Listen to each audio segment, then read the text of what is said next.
Today our topic is clause. Clause, definition of the clause is part of a sentence. It is a part of a sentence which is having subject and verb in it. Look at this example for a better understanding. I saw a man who was very brave. In this particular sentence, there are two parts. One is I saw a man, another is who was very brave. Look at this particular part which is underlined. Who was very brave. It is having a subject which is who, referring to a man, and it is having a finite verb which is was.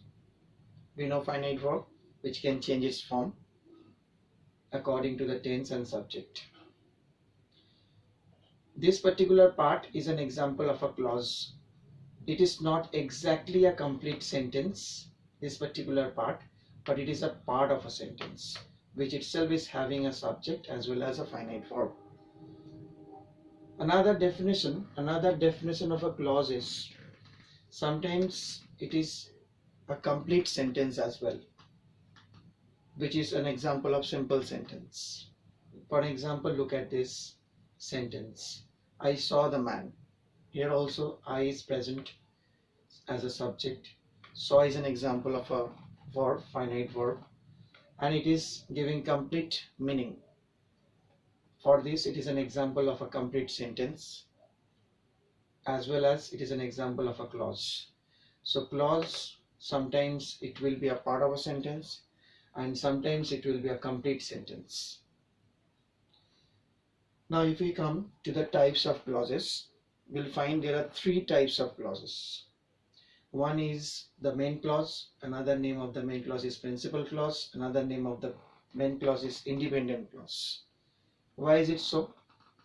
Because if we look at this particular sentence, particular part of a sentence, I saw a man, it is also an example of a clause.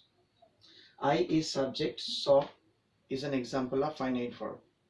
And I saw a man, this particular part is giving complete meaning.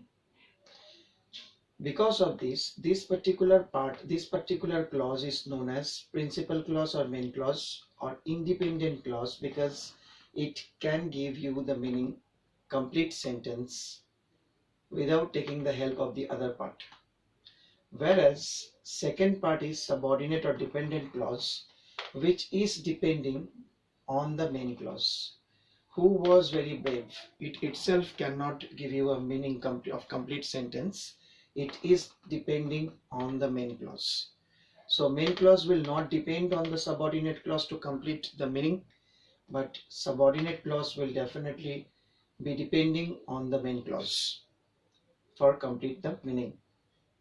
And the third one is coordinate clause. To understand these three types of clauses, let us take the examples of the conjunctions, which are subordinating conjunctions and coordinating conjunctions.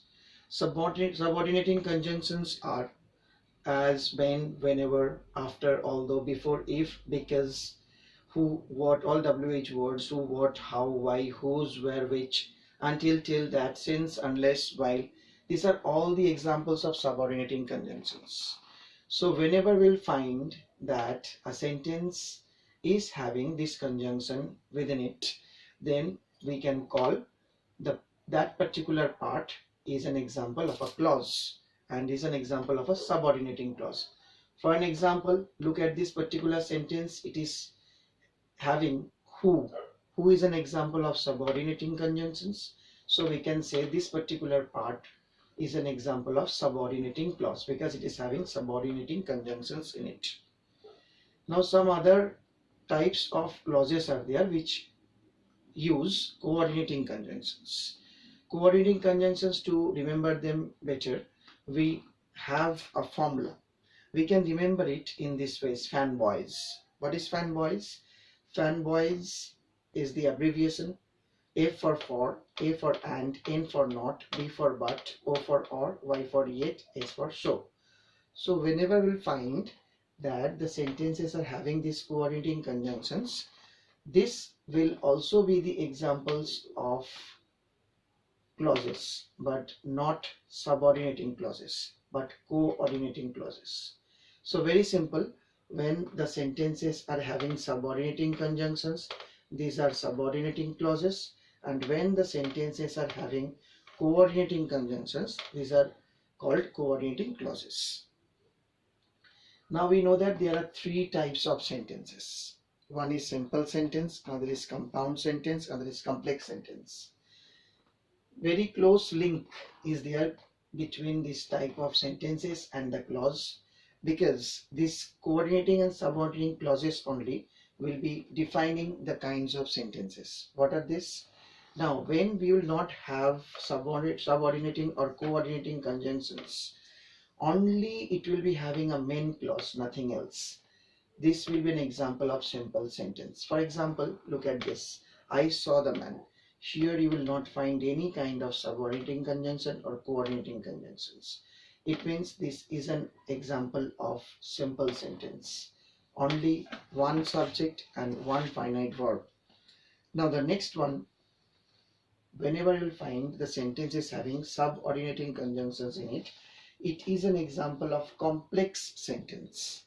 For example, if you look at this particular sentence, I saw a man who was very brave. I told you beforehand that who is an example of subordinating conjunctions.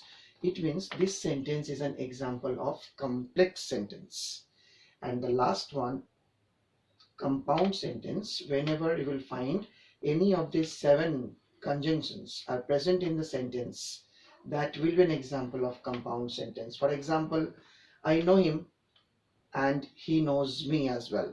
So I know him and he knows me and is there in between, which is an example of coordinating conjunction. It means this sentence, I know him and he also knows me, is an example of compound sentence because of the presence of coordinating conjunctions. Now, if we come to the other part of the clause, which is kinds of clauses, we'll find there are 3 kinds of clauses. One is noun clause, another is adjective clause, another is adverb clause. Noun clause, adjective clause, adverb clause will all be having subordinating conjunctions, not coordinating. So we will find these 3 kinds of sentences, 3 kinds of clauses in fact, in the next video. Thank you.